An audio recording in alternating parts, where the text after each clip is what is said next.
The following episode of the 5-Question Project is a Centerville Washington History production. This episode is brought to you by the following platinum sponsors. We'd also like to thank the following gold sponsors for their generous donations.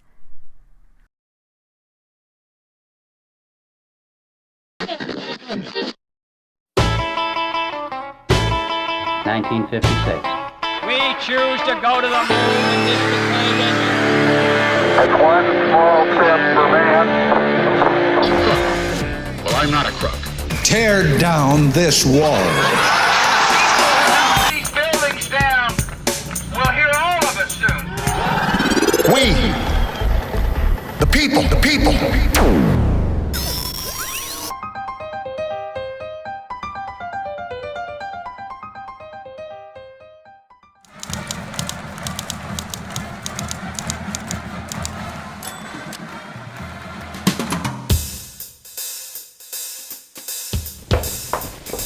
Whoa, no running. Sorry.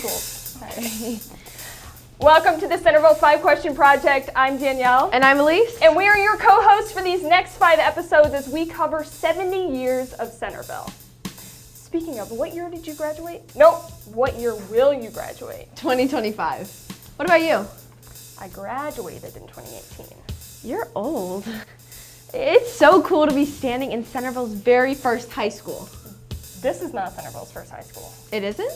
No. This is Centerville's first school. Where'd you get the taco? From here. Elise, you know this place has been closed. Never mind. Oh. Let us jump into the past 70 years of high school life in Centerville. Huh.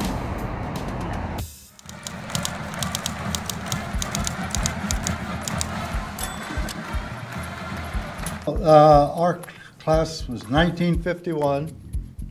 We had a total of 17. It was 1952, 25 in my class. Graduated in 1953, and there were 23 in our class. I think there were about 124. I think we were the first class to hit 300. I believe our class was between 300 and 400.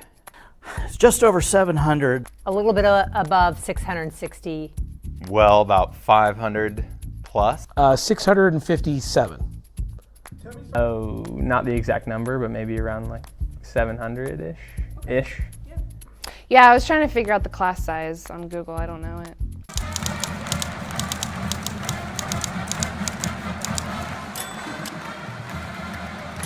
A lot of the athletes, scholar athletes, I kind of ran around that group, but I wasn't one of those. I just admired all of them, and they accepted me into their group. I think the kids that had money and threw parties were popular. It wasn't a popularity contest. Sports were the important thing. I think the people that were involved in something, be it sports and also people I think that were friendly. There were some people there that, a few that I remember that just got along with everybody. And those were the people I think that were at the top of the popularity heap. As far as what made kids popular when I was in high school, of course, it was always sports, it was cheerleading, it was the co-eds. And an item that's kind of interesting to note is that I do remember there being, there were quite a few more farm kids then, as well as the suburban kids, but I never felt like we were ever looked down on because we were farm kids. I think if you were popular, you'd probably making the most noise. You'd talking a little louder. People heard you, maybe. Money. Looks. Athleticism. If you were sports, you were rich and you were good looking, you were on the top of the chain. Mm-hmm. That's right, yeah, you were looked up to if you were the quarterback. Or I would say it was mostly the way they looked, but there were other qualities too, their personalities, their friendliness. But it just seemed like the really popular girls hung around with other popular girls that were either very cute or in some sort of a group. Well, I think that, I don't know if this has changed very much or ever has changed. Kids that were really good at sports were usually popular. The funny kids, the class clown, that always my personal favorite. We're usually pretty popular. But I really felt like, at least in my class, if you were really nice, you were really popular, and you were really well liked by a lot of people. I guess being an athlete helped. I wouldn't consider myself popular. Some of my reunions I was referred to as just having a good sense of humor. It was interesting. In high school I was kind of a floater between groups. So I kind of categorized popularity in different ways. So popularity, there was like really good musicians in the band, and there was almost like popular people within the band. There was cheerleaders that were popular, and then of course sports and everything else. And there were some stars. We had AJ Hawk in our class, and several other, Kevin Nugent. There were great athletes in our class, and so that certainly helps. Popularity, I think, had a lot to do with if you were a high-profile athlete, there were probably looks. Some girls just looked more, grown up and older than they probably were, and so that would, catch somebody's eye. Well, I would say that the better-looking students might have had a better social circle, so to speak, but it wasn't as cliquey as you might see like on TV shows where there's popularity at the high school. It wasn't that bad, I didn't think.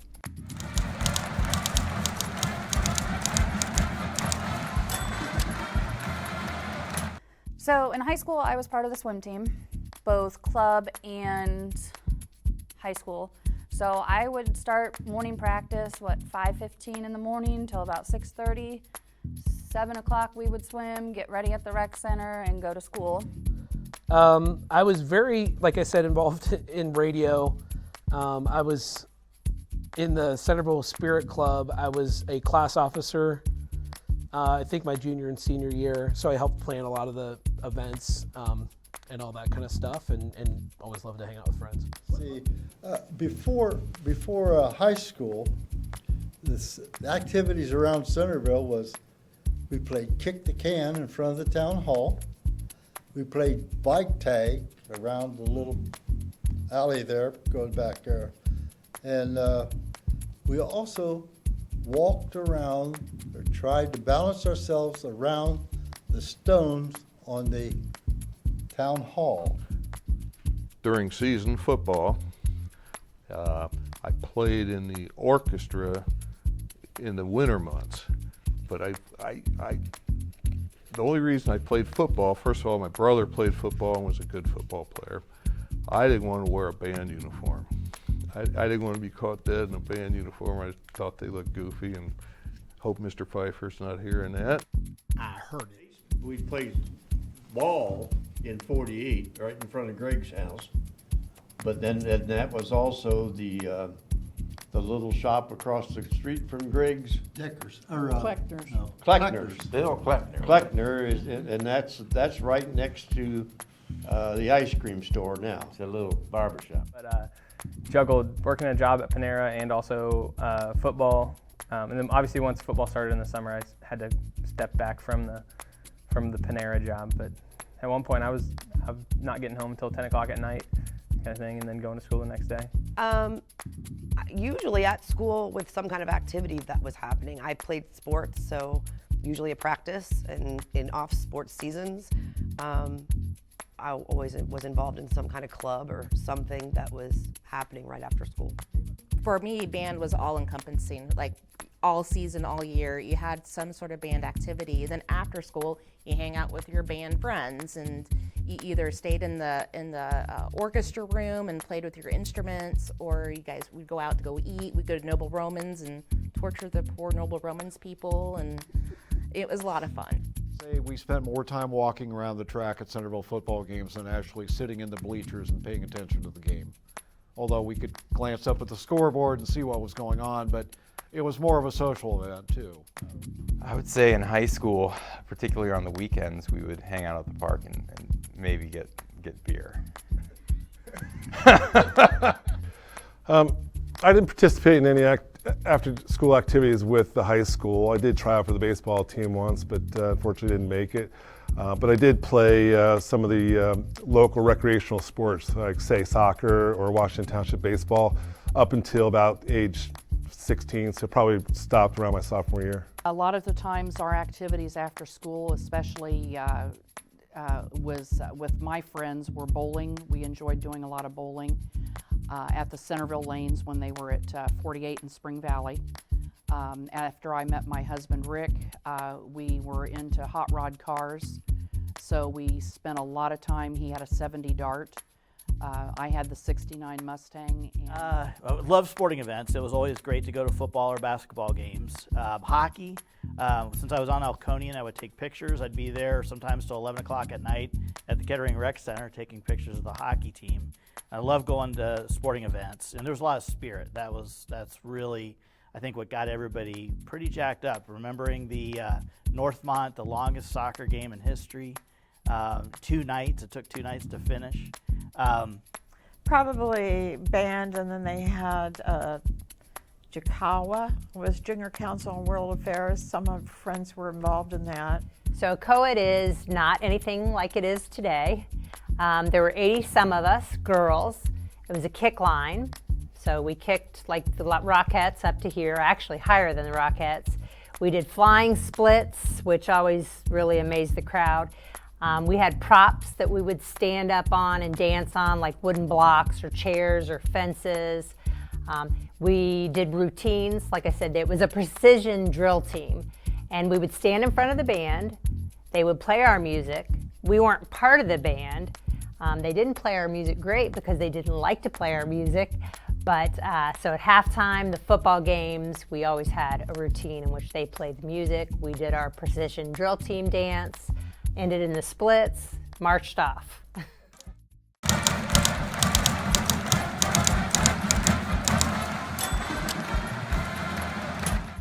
And if you had a nice television in your home, boy, listen, you were stepping up. Neighbor had one, and he lived a mile up the road from me, and I'd go up there and watch the wrestling matches. I guess it had to be TV. That's about all it was. We had a big set also. We had a 10-inch. Oh, boy. And it was so popular that we'd have a house full of people every night on the wrestling. When they brought a electric typewriter into the classroom, that was just like a dream. Well, color TV was pretty cool. Probably the electric typewriter. I can tell you the AM/FM radios that were so small that you could take them to bed with you and listen to the music. And at the time I was in high school, I was there from 69 to 73. Vietnam War was going on. And at midnight every night before the radio signed off, which it did then, the song was Soldier Boy. And I would lay in bed and the music was on and they would play Soldier Boy. And that was the end of the programming. Well, I hate to say that I'm that old, but 8-tracks were pretty important, and then they kind of gravitated towards cassette. Technology, it maybe wasn't brand new, but CBs were popular in middle school into high school. Clock radios. What comes to mind is probably the Walkman. I remember my dad had like a cell phone, like, one of those big, like, wonky things that didn't attach and had the big antenna on it, like a big rubbery looking thing on it. Whew, it had to have been the Sony Walkman. I think that came out maybe a little bit before then. Cell phones. Commodore 64. Honestly, I think cell phones were a little earlier. I would say like a floppy disk, the big square one. And I recall going to computer class, which I think is what we called it, and it was green and gray and DOS, and every assignment that you had, you saved on a big square floppy disk, and you put a label on it and wrote what it was and turned it in and got it back. What I remember in high school is instant messaging and away messages and chat rooms, text messaging on the Nokia phones.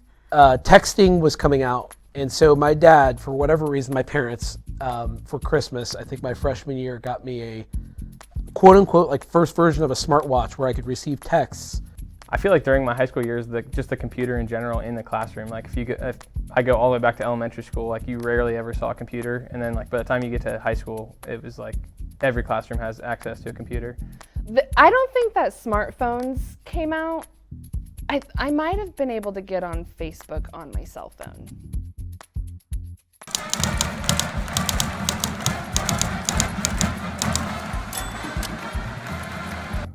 We had sock hops after football games a lot on Friday nights, and that's just exactly what they were. We took off our shoes and did bunny hop, and just everybody just had a good time.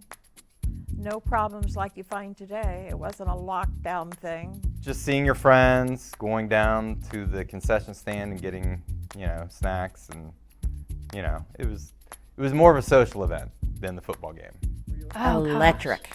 Yeah, It literally was electric. I mean, it had a certain smell. It had the brightness of the lights. Just to be on the field to perform, it was all fantastic. And watching the team, of course, we had, sometimes we always say that football field is actually for band, but the football team was awesome to watch. And then to be able to participate in that through band was just incredible. There was a lot of energy, a lot of pride. Like you said, being out on the field, it was just, you were right there in the moments when the teams were playing, and when Coach Greg was there coaching, they were a family, but there was so much respect. And of course, when you played the big rivals, those were the big games to be at.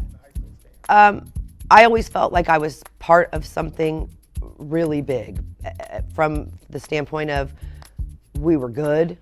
Being done with the game, rushing into the high school, into the back of Central, getting unco-eded, getting our hair done, getting some of that makeup off, and getting like normal clothes, whatnot, so we could go out and go to friendlies or go to a friend's house or go to a party.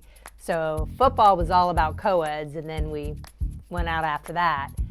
What I like and what I remembered about Centerville's class style compared to what my kids do today is that I think everything was 55 minutes long, including lunch, which was great because we had open lunch. You could go out, you could go home.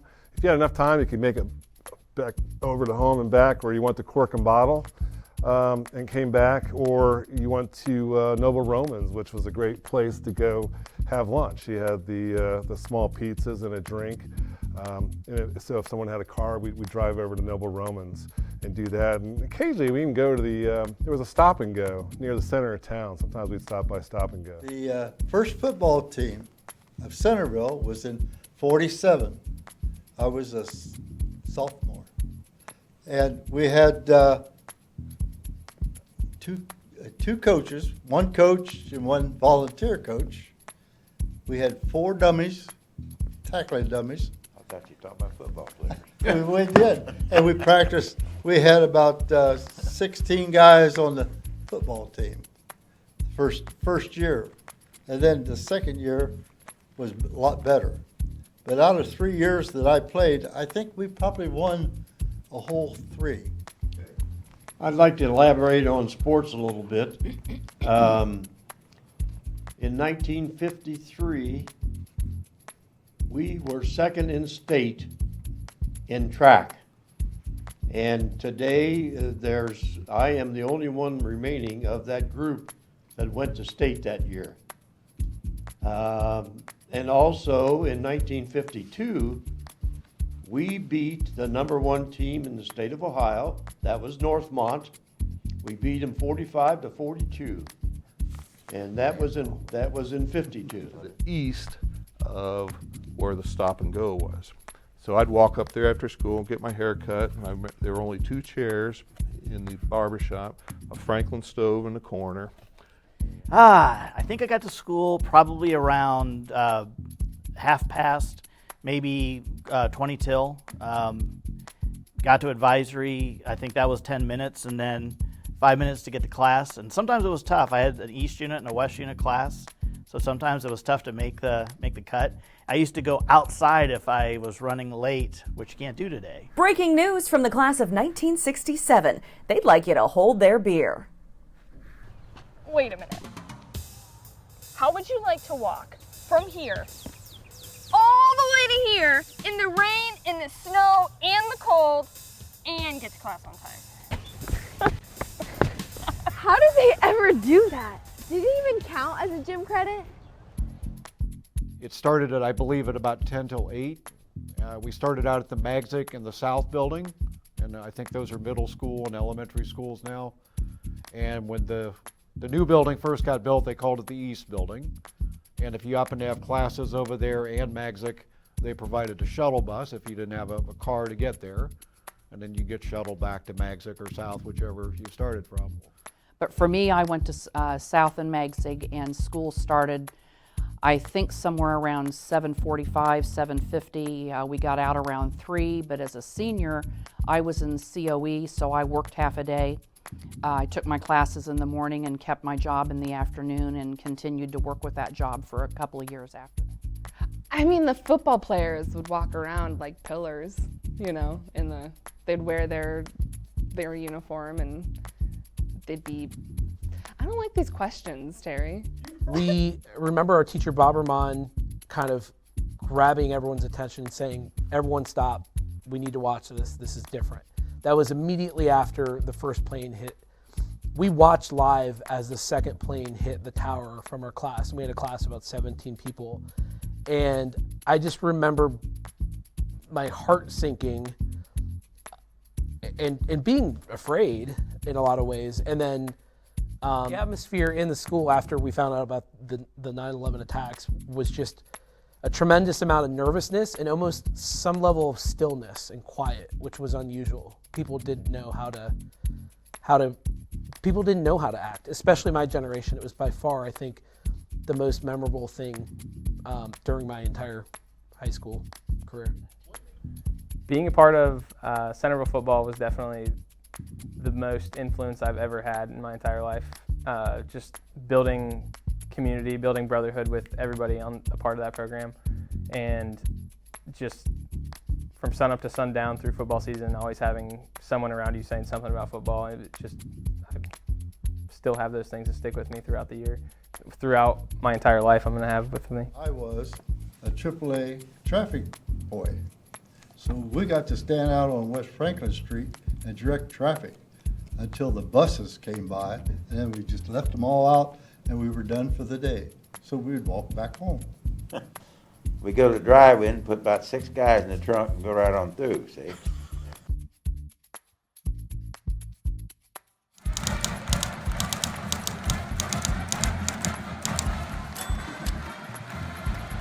Right after Labor Day.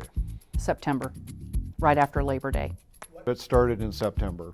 Well, in the beginning, September, but then it went quickly to August. I believe it was in September. It was much later than I feel like kids go to school now, but it was in September. It was around August the 25th. End of August. So I'd say towards the end of August. Probably the 3rd week in August, and I remember that because my mom's a teacher. It was normally like August 15th to 20th, somewhere in there. Too soon. So Elise, what have you learned about Centerville over the past 70 years? What? Sorry, I was watching funny cat videos on TikTok. We'll see you on episode 2 of the 5-Question Project. No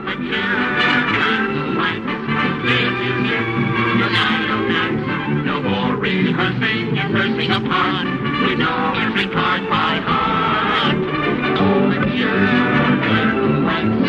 This is it. We'll hit the heights. And all what heights we'll hit. On with the show. This is it.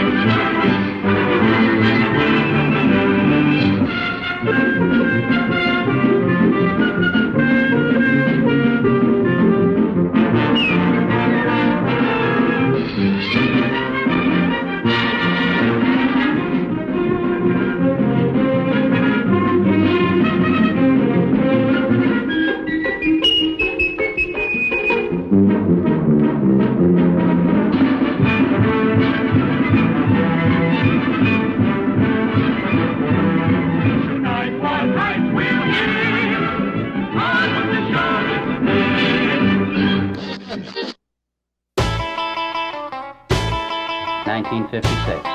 We choose to go to the moon in this occasion. That's one small step not a crook. Tear down this wall. These buildings down. We'll hear all of it soon. We, the people.